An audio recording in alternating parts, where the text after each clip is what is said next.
Hello and welcome back to the CHGO Fire Podcast. I am your host, Alex Campbell, and just like the Chicago Fire, the podcast is back after a brief hiatus. We hope this return to the podcast will go better than the Fire's return to league action went on Sunday night. I am joined today by a man who is a very passionate Chicago soccer fan. He also has worn many other hats, co-founder of the Black Fire Supporters Group, as well as the Chicago fan club of Bundesliga side FC Köln. He also produces German soccer content under the moniker 50 Plus Donor, where you can find him on both Twitch and Twitter. Jake Payne, welcome to CHGO Fire. Thanks so much for joining me today.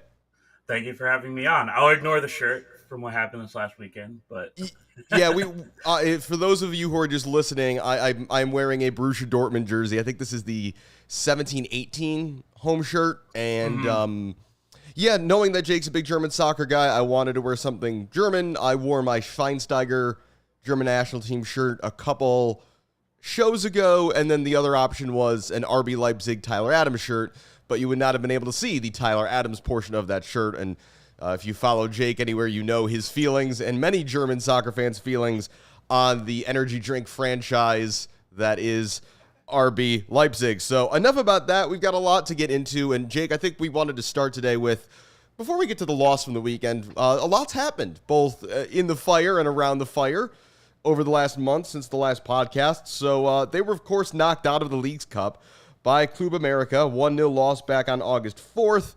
We did not do a show after that because there was very little to look forward or talk about, and that game was, I think, about as expected.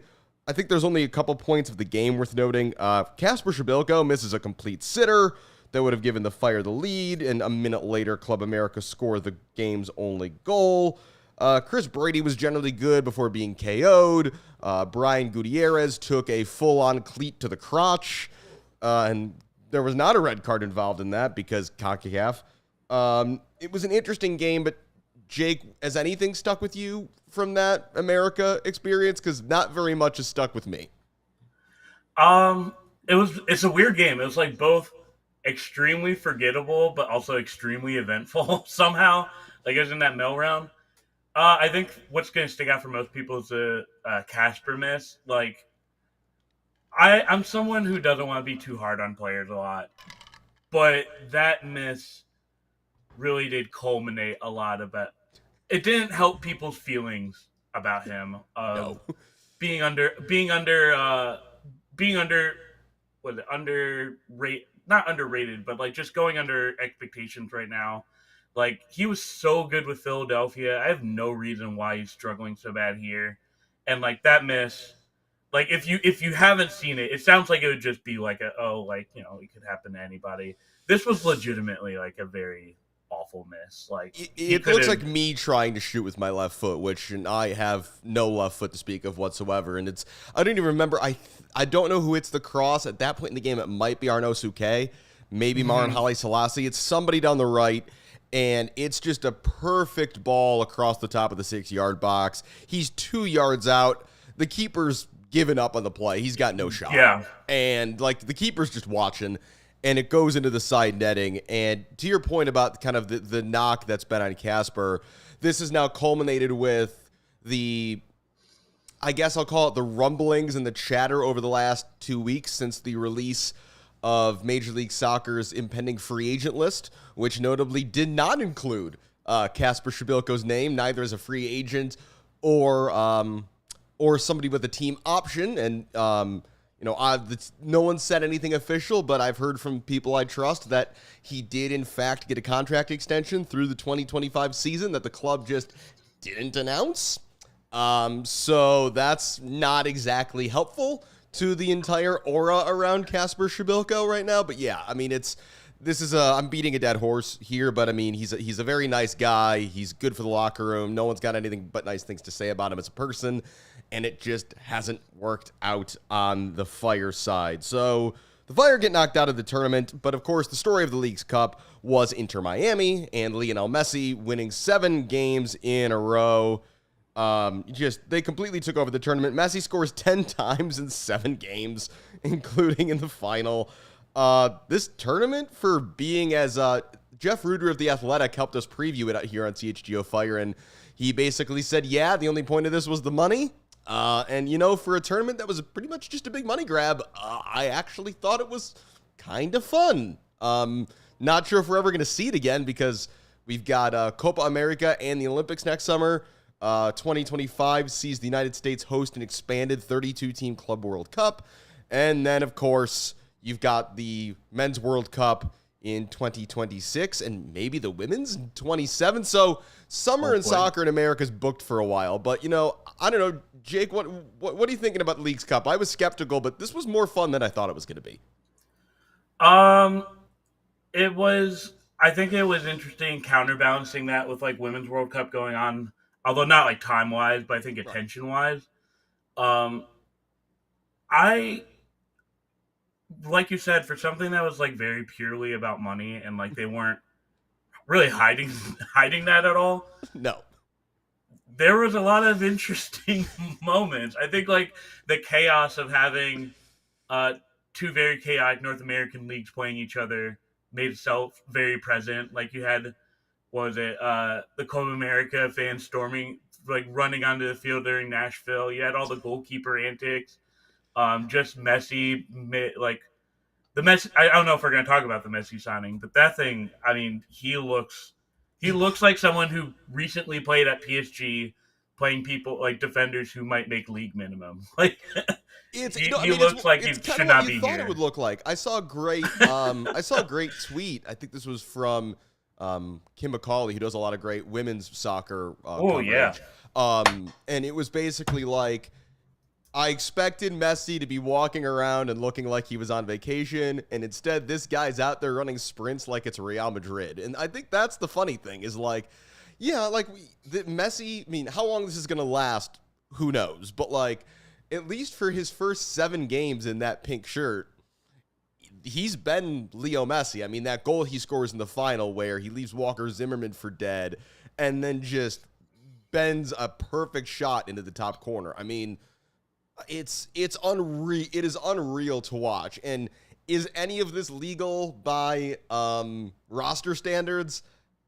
Maybe. I mean, again, Tom Bogert at The Athletic did a really nice job of laying it out that basically says, if you want to believe it's legal, you have to believe 2 things. One, that Rodolfo Pizarro took $0 on his way out the door, and he's just accepted a mutual end to his contract before he signed for, I believe, AEK Athens in Greece. And then the other thing you have to believe is that Jordi Alba is making less than $1.6 million annually. And if those 2 things are true, then it's legal. I'm still not going to be surprised if we get to the offseason and MLS is like, hey, surprise, we're going to change some rules. And Miami was kind of cooking the books for 6 months. But, hey, it was fun, wasn't it? And then, everyone will move on with their lives. But, yeah, Messi's been unreal. Soldier Field, October 4th, although I'm a little nervous about that. It is the only away midweek game in MLS that Miami have left on their schedule. All their other away games, they only have 2 midweek games the rest of the season. All their other league games are Saturdays. And so the 2 I'm worried about if I would be a fan are Orlando, which is 3 days before the potential Open Cup final if they win tomorrow night.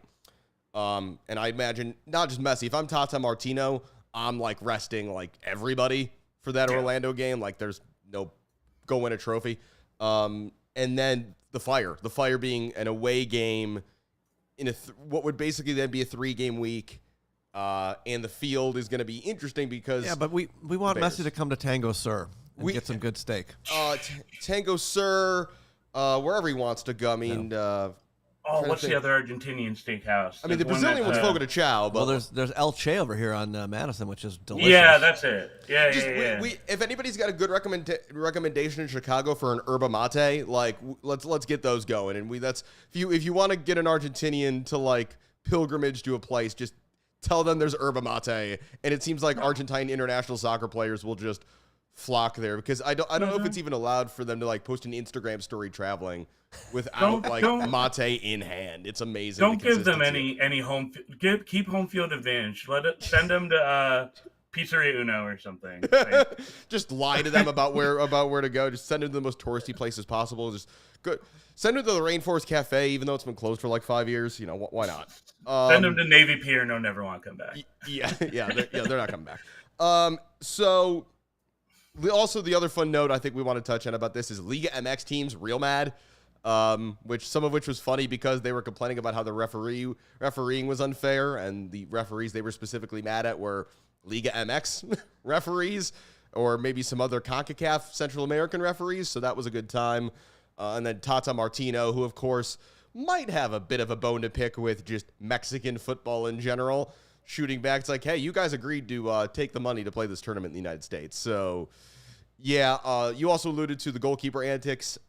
Tigres' goalkeeper was doing magic tricks in the middle of a penalty shootout. Like, I think that got glazed over too quickly. The dude, like, did the pull a handkerchief out of my sleeve gag in the middle of a PK shootout. Like, that's just, you know, whatever you want to say about Leagues Cup, about MLS, like, you're not going to get that watching the Premier League or watching the UEFA Champions League. You're just not going to get that kind of entertainment. He was literally miming. Like, they lost to a mime. How do you reconcile that in, like, the locker room after a game? Like, when you're reviewing film, you have to watch all those tricks again. Yeah. For the next week, or like whenever you next have to prepare to take penalty shootouts, like that film's coming out, and no one's having a good time there. But like the upshot now is Miami are last place in MLS. We're going to talk more about the standings later, but the Fire are currently in the last play-in spot in the Eastern Conference. They are 14 points ahead of Inter Miami. The Fire have 10 games left. Miami have 12 games left. Miami basically needs to average. They need to average better than 2 points a game if they're going to catch even the Fire. But you start looking at that October 4th game, and you're thinking, if they go on a run, that's going to be right about the time that Miami is creeping up on the playoffs picture. And, that Fire Miami game, beyond being a messy event, has the potential to be a kind of a 6-pointer in terms of the playoff race. So it's going to be interesting to watch. Miami's got, not the hardest schedule in the world going forward. So it's, I don't know quite what to make of it, but I mean, you feel like, right, like they're just going to keep winning, right? Like they've got to make the playoffs. Like the theoretical script to this season dictates that Miami's got to get in the dance. I mean, that is like, it's a lot of points, and like, Messi really changed the game in Leagues Cup. But I mean, when you start the usual travel, once the weather starts getting worse and you have to play in Chicago in October, which he hasn't done it so far because, I think the red carpet's being laid out. But like when he gets to Soldier Field, it's probably going to be raining in October and the Bears just played on it or something. Like, is he even going to is he going to play? I don't know. Yeah, but I've also mentioned that I'm sure discussions are ongoing. I forget if there's with the news, ever since the Fire moved to Soldier Field, it's in the contract that the Park District has to replace the turf a certain number of times annually. And so I would hope that discussions have taken place between the Park District, the Fire, and the Bears about like, hey, if we're gonna do, let's be strategic about when we relay the grass down, because it looked fine the other night after the first preseason game. And so it's you hope it's not a crater field, but at the same time, it injured Christopher and Cuckoo. Yeah, right. Don't tell me. As a Chelsea fan, don't remind me. That's I watched that in person. That was not fun. So the Bears play on October 1st. Yes, at Soldier Field, and then before that, they only play September 10th. So there's only 2 Bears games in the regular season. I mean, they play this weekend, but then the 10th of September and October 1st are the 2 Soldier Field games before Messi would be here. So the one thing then you just have to hope for, and we saw this last year, since they switched to the Bermuda grass, it holds up better than the Kentucky bluegrass did. Bermuda, thank you. All you have to hope for is good weather for that Bears game. If it's a clear, pretty normal day and the field is dry, it should be fine. If it's a monsoon, it's going to be interesting. But, again, it's the whole stadium's open. Assuming nothing weird happens, for right now, you'd guess it's going to be 50,000 plus, which is going to be wild for a Fire game. It's just going to be a wild experience in general. But we got a lot to get to before that happens. On the Messi and Miami note, the U.S. Open Cup semifinals are tomorrow. Miami is at Cincinnati at TQL Stadium, which should be a raucous atmosphere, similar to what they faced in Nashville the other night. But that stadium's, I think, built even more to keep noise in. So that should be really cool to see tomorrow night. And then the nightcap is Real Salt Lake at Houston in the western half of the semifinals. Houston, of course, who knocked out the Fire. Outside of the Fire, speaking of Soldier Field, we are back to football lines on the soccer field season. Mazel tov to all who celebrate. We are also normally heading into random games get moved to Bridgeview season, but Messi's complicating that a bit because if there's no Messi, that October 4th game, that's a Bridgeview game. That is absolute midweek against Miami. They've sold all these tickets, though, haven't they? No, I'm saying in past years. No, they've sold all these tickets. Right. Yeah. In like past years, basically, they move especially once the Red Stars are kind of done. Right. They move any games that aren't a clear big ticket opportunity. So if the LA Galaxy last season and Chicharito were coming to town, that game stays at Soldier Field. But any game where they're whatever, especially if the Fire out of the playoff chase like they were last year, SeatGeek. So now this year we might see less of that because if, maybe just one or two less, but it depends. If the Fire stay in the playoff hunt, there's more incentive for Soldier Field. Also, speaking of Bridgeview, got to put a plug in here for the CHGO Red Stars podcast, whose next episode should be very interesting as the Red Stars are maybe about to be under new ownership. Chicago Cubs and Chicago Sky co-owner Laura Ricketts has reportedly put together a group of investors to purchase the club. It is awaiting NWSL final approval. But that are we allowed to say anything about that? Broadly, all right. I'll please. No, fire away. If you've got some quick thoughts, fire away, because I know there's I know people are divided on how good of a thing it is, because there's obviously positives and negatives to everything like this. Right, but I'll say that if you look at the total ownership group outside of Laura Ricketts, it's decent. It's very good. Majority women led. They're black women on board. I think just the ownership group also comes from a lot of different parts of Chicago too. It's a lot of different expertise areas. So I will defer my thoughts about Arnhem, but I will say that the ownership group it looks like there's some thought put into this, which is nice. Yeah, the big thing in that announcement that stood out to me, and again, this is all theoretical, but in addition to the purchase price, the promised $25 million in further club investment. Now, they didn't specify where that money's getting spent. There's a whole lot of places you could spend it. But to me, that's the part that's okay. Because, you talk, Chicago on the men's side gets talked about as a sleeping giant all the time. We've seen in past years what the Red Stars are capable of being in the NWSL. They are capable of being a flagship team in that league. And hopefully in the years to come, they are able to return to that. But we are going to get into that Fire loss to Orlando City here in a moment. There are quite a few things to note from that game, and especially some comments after the game. I thought CJ Brown in particular, who was filling in as the head coach, had some really insightful thoughts on it. But first, a word from our sponsors at Ray Auto, specifically at Ray Chevy. Are you in the market for a new or used vehicle? If you are, then we have some great news for you, because Ray Chevy in Fox Lake has just joined the CHGO team. And we're talking to the team at Ray, and they have this pledge called the Ray Price Promise. It's a guarantee that the price you see online is the price you pay when you go into the dealership. We found that in many cases, other dealers will raise the price on you when you come into the dealership, saying things like, are you a recent college grad? Are you active in the military? Are you a farmer? And in most cases, you're probably not, and that's when the other dealers will raise the price on you, saying that price online included limited rebates that you don't qualify for. Well, at Ray Auto, that is not the case. The price you see online is the price you pay, with no add-ons to the price ever. In fact, Ray will do everything possible to find additional savings for you which may make the price even lower than what you saw online.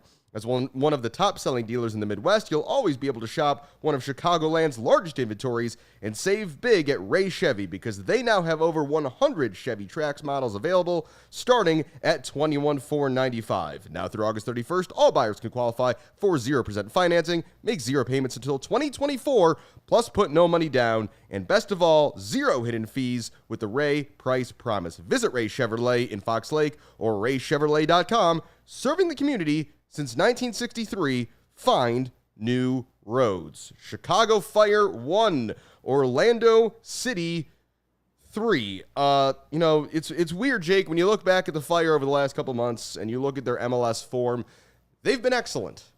With They have been. 2 exceptions. They have played Orlando City twice. They have lost 3-1 on both occasions.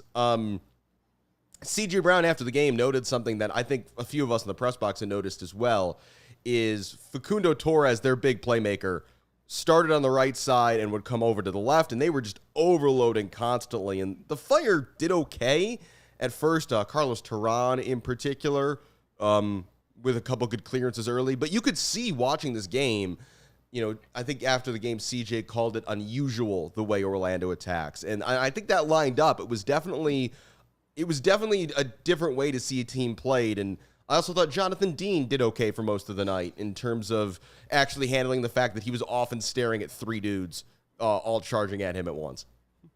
Yeah, I mean, that quote stuck out with me because I think it kind of fits with, I think the Fire probably planned for the other time they lost to Orlando.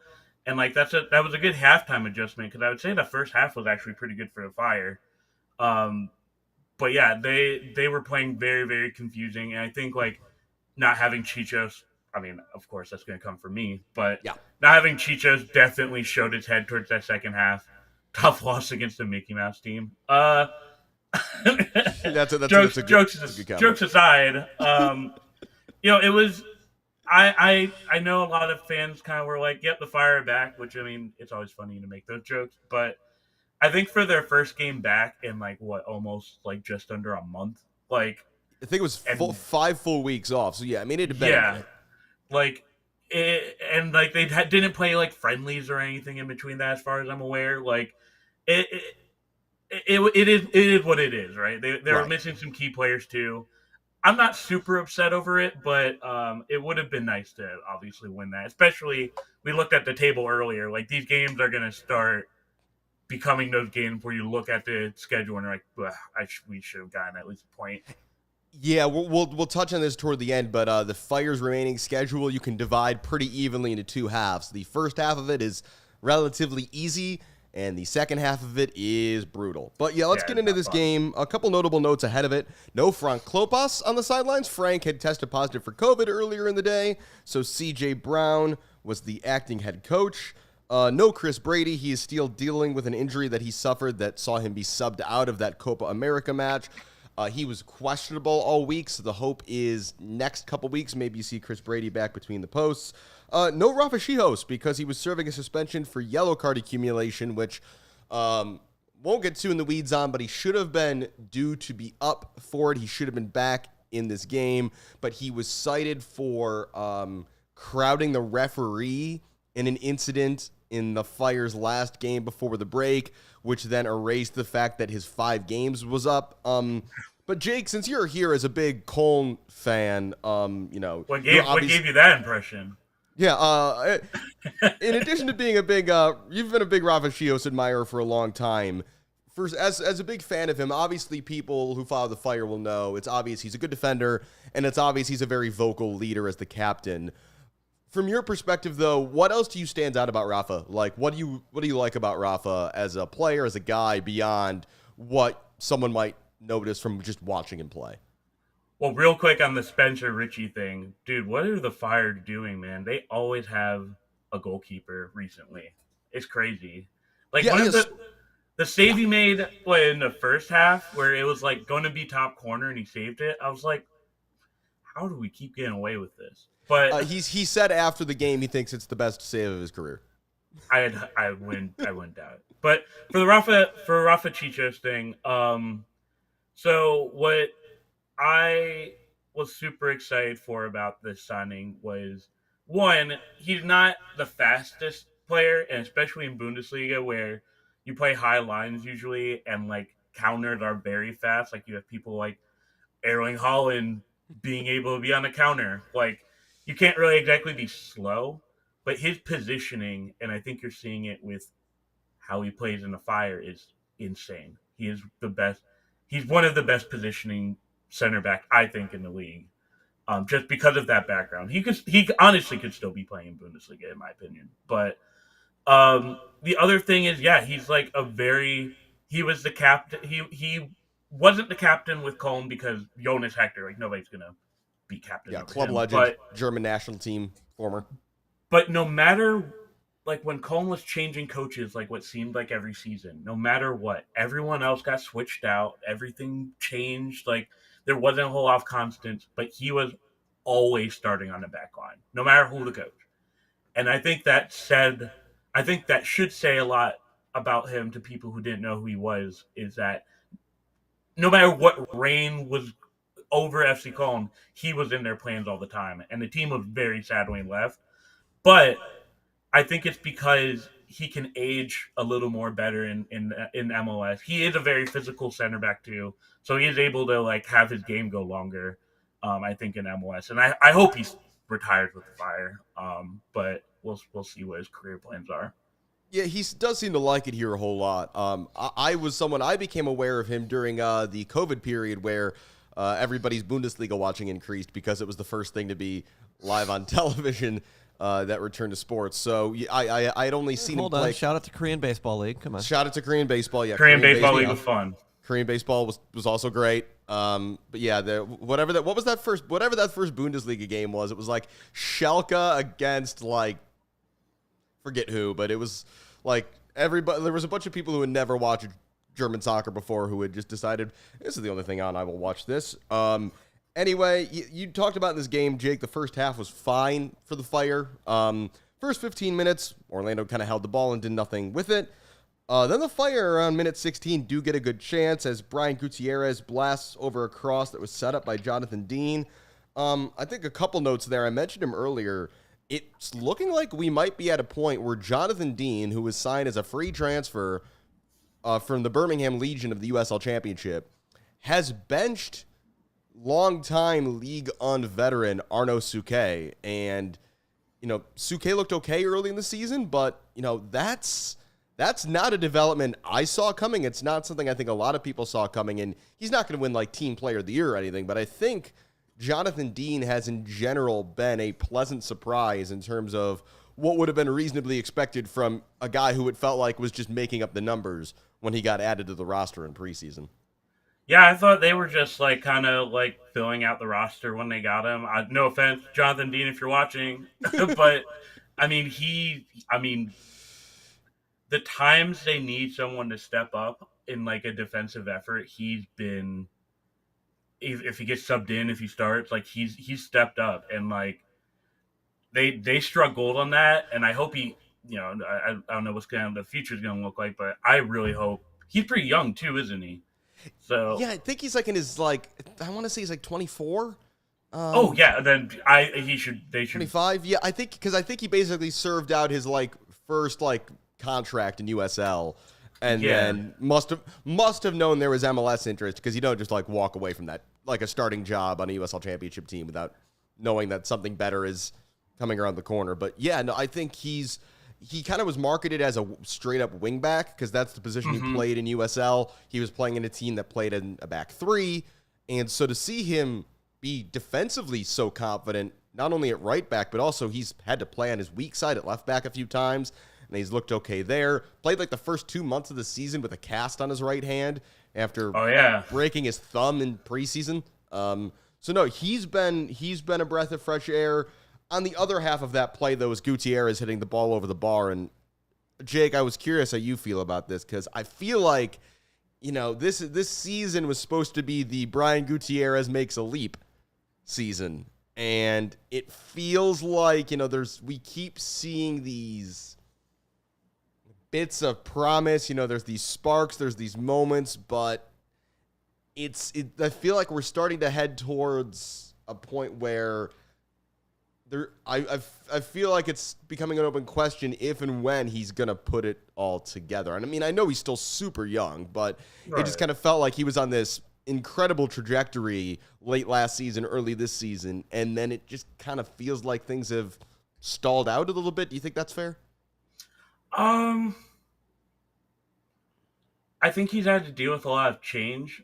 And with his game, I think I feel like he's more someone who sets up plays, which I think he's still doing fantastic this year. I don't think maybe he hasn't scored all that much, but I don't think that's really his. Maybe I'm not speaking right, but I don't think that's really his strength, in my opinion.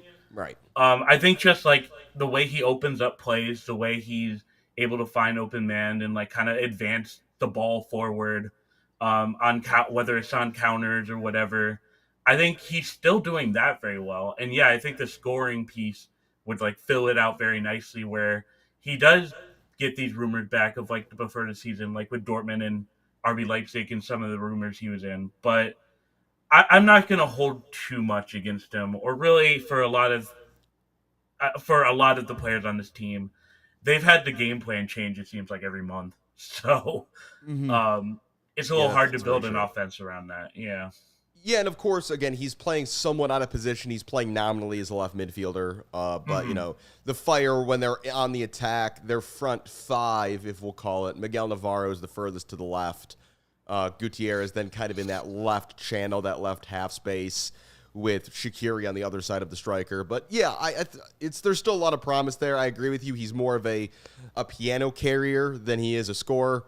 You know, I still think his personal goal is probably to try to make the U.S. Olympic team next summer in Paris. It's a U23 tournament, and you know he was disappointed. He would have been on the U20 World Cup team had the Fire released him for that tournament, so he is definitely in that orbit. So I think maybe I'm being a little greedy, wanting to see him like score chances like that. But it's just because to your point, he's been in the rumor mill, and so you know again. But you got to keep a longer view on a player that young. We mentioned the Spencer Ritchie save in the 32nd minute. A shout out to him for being just such a pro. I mean, this is now the second different teenager goalkeeper he has had to back up in this team. And, you know, as an older guy, that's probably not the easiest, although I guess Chris is 20 now. He was 19 when the season began. So, yeah, I mean, I think you got to give a lot of credit to a guy like Spencer for being willing to kind of just be the on-call goalkeeper. Game was 0-0 at half. Not a great half overall. And then the second half goes absolutely insane. 47th minute, after having a nearly identical shot saved off a Shaqiri set piece, Pineda stays forward, and Mauricio Pineda slams home the opening goal. Fire take a 1-0 lead. After the game, CJ Brown talked about how proud he was of Pineda with how well Mauricio has played this season. Is he the most underrated player on the roster? He might be. I mean, I was going to ask, I think he might be my vote right now for Fire Player of the Season if the season ended right now. I mean, he's always been this tweener player who's neither a defensive midfielder really nor a center back, but he's looked pretty good this year, playing mostly as an out-and-out center back in a back four. And, yeah, it's, you know, I think underrated. I think he has been underrated, but I think we're getting to a point now where that might not be fair anymore. I think a lot of people are taking notice of his general contribution. Yeah, I this season has been so fun to watch him, and like I think he's a player that like you don't really notice if you're not looking at it sometimes. Like you were saying, like that's generally how defensive players and those midfield players sometimes go, but. I mean, he's just been building since he's been on the Fire, and like I think he has not hit the roof yet, and like I can't wait to see how he continues to go. Pineda's the GOAT. Yeah, I mean, my vote is obviously my vote has been bought for Fire Player of the Year, but I think he's a close second. That's fair. That's fair. So Fire take the lead. It's like, oh, this is promising. No, things immediately fall apart just in spectacular fashion. 50th minute, Cartagena scores in a corner as Carlos Terán just whiffs on a header. You can't be giving up free headers inside your own 6-yard box. That's just never good. 4 minutes after that, there's another goal as a cross is knocked down by and Gulo heads it in. The Fire continue to be really bad at defending crosses, set piece, or otherwise. Gaston Jimenez, in particular, on this second goal is just standing flat-footed, ball watching. We talked about how the Fire handled those right defensive side overloads well in the first half. Significantly worse in the second half. This was a good example of that, as Orlando made a few tweaks and figured out how to just pound that side of the Fire. And then about 10 minutes after that, Miguel Navarro gives away a penalty kick. Facundo Torres converts. It is suddenly 3-1. I mean, I don't even know what to make of that. It was a very strange process. I thought it was outside of the box, the penalty. It was close. It was right on the really line. Close. But either way, just the whole process of, we've seen the Fire do a lot of things with blowing leads or, capitulating late, but this was odd. This was, they took a 1-0 lead and then immediately collapsed. So, I mean, to your point, it's the first game back after a long break. How much can you take from it? But, we've seen the Fire lose games in a lot of ways. I'm not sure we've seen the Fire lose in this particular fashion. Yeah, I mean, I think what sticks out and like what you're saying is there's only one that would be from open play, which I think is a little encouraging. Well, no, maybe discouraging since they're not so good at set pieces as we found out. But I think the second goal really sticks out because, like you said, Navarro just kind of, I think maybe he was like scared to jump because whoever got the assist on that was also jumping. And I think like he didn't want to foul him, but like at the end of the day, you're just making things worse because now you have a free assist. They need to. It's so weird because no matter what the coach is, no matter what place we're in, no matter like this team just always does this. I'm not sure what it is. Like, is Sparky bringing in bad vibes or something? Do we need to like take Sparky to the vet? Like, what is going on? It's especially with Tehran out there because a guy his size should be good in the air. Like, you can make some excuses when it's Pineda and Shihos. Both those guys are under 6 feet tall. So like, you can make some excuses. It's like, oh, maybe there's some dudes who are bigger than them. But like, again, I mentioned in the first goal, Tehran just whiffs on a header, and you can't be doing that. Yeah, that's the thing that I think also about Chichos is that I think another part of defending set pieces isn't just the jumping part, it's not letting someone jump. And like kind of not giving them the free space to get to the spot they need to jump.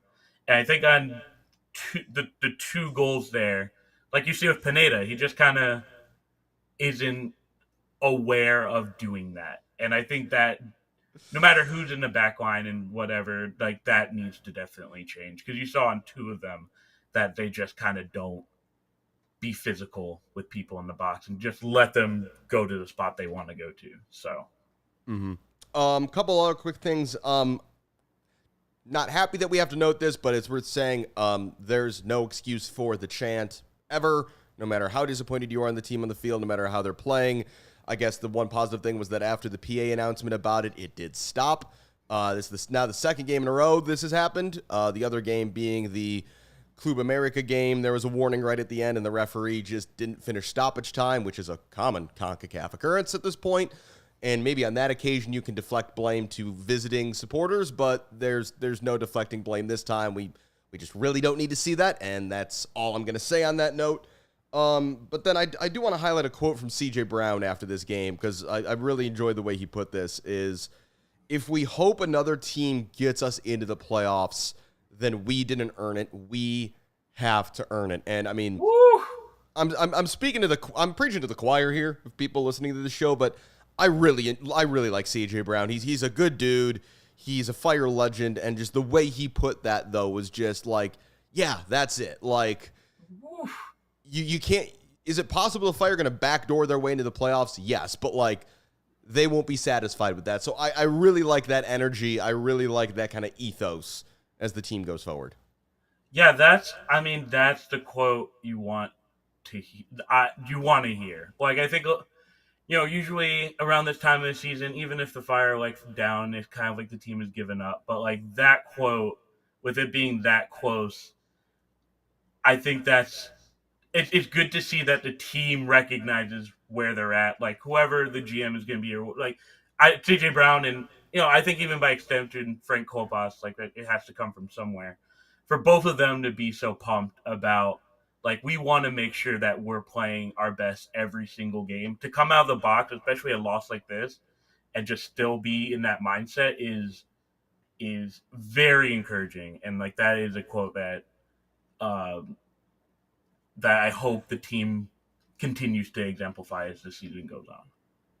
We're going to wrap things up here in a few minutes, but first, I've got to tell you about our friends at Shady Rays, and for those watching, I'm going to put on my Shady Rays that I got from this deal that I'm going to tell you about right now. You can take on the sun with gear built to last. Our friends at Shady Rays have you covered for the warm weather ahead, and oh boy, this week, high of 100 tomorrow and 103 on Thursday. Everybody hydrate this week if you're in Chicago and find that air conditioning. Shady Rays is an independent sunglass company that offers a world-class product that's just as good as any expensive pair we or I have ever worn. Durable frames and extremely clear optics for outdoor adventures. Other great thing about these things, you can unlock your iPhone while you're wearing your sunglasses. Face ID works with wearing Shady Rays. It does not work with some other expensive sunglass brands I have tried. If you lose or break a pair, even on day one, Shady Rays have told us they will send you a brand new pair, no questions asked, so you can wear your Shady Rays with confidence because they have your back long after your purchase. Together with their customers, Shady Rays is also providing much-needed support to nonprofit partners across the U.S. through their Shady Rays Impact Program, from building playsets for pediatric cancer patients to providing young adults with MS the outdoor adventure of a lifetime. Shady Rays is making an impact in your community and others like it now and for years to come. If you don't love your Shady Rays, you can exchange for a new pair or return them for free within 30 days. There is no risk when you shop. Their team always has your back. Exclusively for our listeners, Shady Rays is giving out their best deal of the season. Go to shadyrays.com and use code CHGO for 50% off 2 or more pairs of polarized sunglasses. That's how I got these. Try for yourself. The shades rated 5 stars by over 250,000 satisfied customers. All right, so the Fire lose their first game back. Now what? Let's take another look for the audience watching on YouTube at the standings. There is the Fire just above the line, a perfect 8-8-8 on the season. The Fire, they would currently play Montreal in the play-in game for that final spot. You can see Miami is down there at the bottom. Fire's upcoming schedule. I mentioned, Jake, that this is going to get interesting. So here's the next set of games. Saturday at the LA Galaxy, Wednesday against Vancouver, Saturday, September 2nd at DC United, and then Saturday, 9/16 at Montreal. Those are all winnable games on paper. Those are all, I believe, that is a full next 4 games against teams who are currently not in the MLS Cup playoffs. After that, the run gets a lot harder. There's some more challenging games, including that Miami game down the home stretch. Would you agree it's fair to say at this point that this is make or break time? If the Fire are going to, as CJ Brown says, earn it, they got to earn it in the next month. Yeah, I mean, these next 4 games, that's 12 points. 2 of those games are against people who are around them in the standings. You can make up some ground, and I think every team's going to have an 0 game. I don't think they're going to obviously go through the rest of this season without a loss. But, I mean, you could easily have a 12-point difference right now if you win those 4 very winnable games. I think DC also had a slow start out of the gate. Montreal is Montreal. But yeah, I mean, it's put up or shut up time. Like CJ said, that quote comes out at a good time because, like you said, I think from now on we're really going to see if this team is serious about this, and they've got to take every single one of those games with some gusto and with they can't. I think hopefully this game they got their out of the way. The first game back, whatever. But they cannot be doing that in these next few games. And if they go in, like you said, the run-in after that is so much harder. And if they don't have, like one of the comments said, 3 wins, I would say that's going to be an issue. Yeah, I mean, if you look, Saturday at the Galaxy, Galaxy have been like the meme team of the season. Like, it's Awful. just hilarious how bad they are. Wednesday, and then at home against Vancouver. The Fire have very few home games left. They have a front-loaded home schedule because of the stadium sharing with the Bears. So you gotta get 3 points at home. That's why I think that Orlando game hurt so much. Okay. I gotta go to that one then. I didn't know that was a home game. DC and Montreal on the road. I mean, again, those are direct opponents for those final playoff spots. You know, to your point, you could almost lose the first two because those are Western Conference teams, and that's less important. And the games, those two road games, if they get 6 points on that road trip, they should be at the end of this looking pretty good in terms of still looking to make the playoffs. But before we got out of here, Jake, because you are such a Bundesliga passionate person and somebody who cares very, very deeply about German soccer, did want to spend a couple minutes before you get out of here chatting about your country and league of choice outside of MLS. German men's soccer is back, just like all the other big men's leagues in Europe. So again, make sure to check out 50 Plus Donor on both Twitter and Twitch. On Twitch, been doing game watch-alongs. Haven't also been, getting some work as a fun guest of someone who gets to provide expertise on German soccer. I guess in general, I know this kind of started as a passion project for you, but what do you hope, other than you just having fun, what do you hope you achieve with like 50 Plus Donor and all your German soccer passion beyond it just being a passion project for you? I mean, the only reason I really made it, other than so I don't keep talking to myself about German soccer, which I guess I do every week, is just people getting more invested in the league. I took, like you mentioned before, during pandemic time, although I guess we're back in it pretty soon, is the league had a huge opportunity to kind of like bury themselves in the mind of people, and they failed at it. They're not good at marketing themselves. I'm sure you also know this, also keeping up with it. They are awful at marketing themselves. So unfortunately, it goes to like supporters and fans who do their marketing for them. And to me, I just like the best thing I could ever hear is like, yeah, because of not just me, but like, oh, I'm into German soccer now. Like, that's all I really care about. So a few people have chosen teams that once since I've started, and that's all I really care about. And like also just like making it fun. I think Bundesliga can be a little stuffy when they do market themselves. So yeah, and it's a fun league. I mean, I mean, we saw this weekend, was it Mönchengladbach and Augsburg drew 4-4? Yeah, what was that? That was bizarre. There's still, even though some of the Americans have left, there's still a decent American influence in the league if you're into that. No, it's a fun league. The one thing that might not be fun is who's going to win. How many goals is Harry Kane going to score for Bayern this season? Because I look at that team and I feel like it's just he's going to have a real good time playing at Bayern. I mean, comfortably 20 plus. I think everyone could say that. The people saying 40 is like the record was 40 forever, and that just recently got broke. So I don't think that's going to be 40, but 20 plus I think is. Yeah, I think the other thing we saw this weekend is, well, one, Jamal Musiala is about to get so many assists, but the other thing is we saw Kane's passing ability. He assists the opening goal for Leroy Sané, and I think that's the thing if people haven't watched a lot of Harry Kane, that, he was being asked to be the creator and the scorer at Spurs. Now he's on a team that's got a whole bunch of other dudes who are willing to be that creative force. But I think that's really the thing. When you think about, you mentioned Germany play very high lines. He played Sané and clean from 30 yards. So I think that's the thing is defenses in the Bundesliga are going to have to adjust. Because if you follow Harry Kane out, if the center backs follow him when he drops, Sané, Coman, Davies, whoever, are just going to have a field day running off the back shoulders of defenses. Real quick, Jake, before we get out of here, what's kind of your elevator pitch to people on, beyond that, obviously they should follow your content, but about the Bundesliga, what's kind of like your elevator pitch to people on why it's a league they should make time for? There's never 0-0 games, really, ever. There's always some type of scoring. I think more so, I know people look, this is not an elevator pitch. You would have walked the elevator by now. But, I think if you are, one, serious about, I know a lot of Americans are getting tired of, the capitalist part of the game and like teams kind of just doing whatever they want without fan input. The 50+1 rule is incredible, and that's what drives a lot of the fan culture in Germany. And then I know everyone's like, well, it's the Farmers League, what the one team wins every time.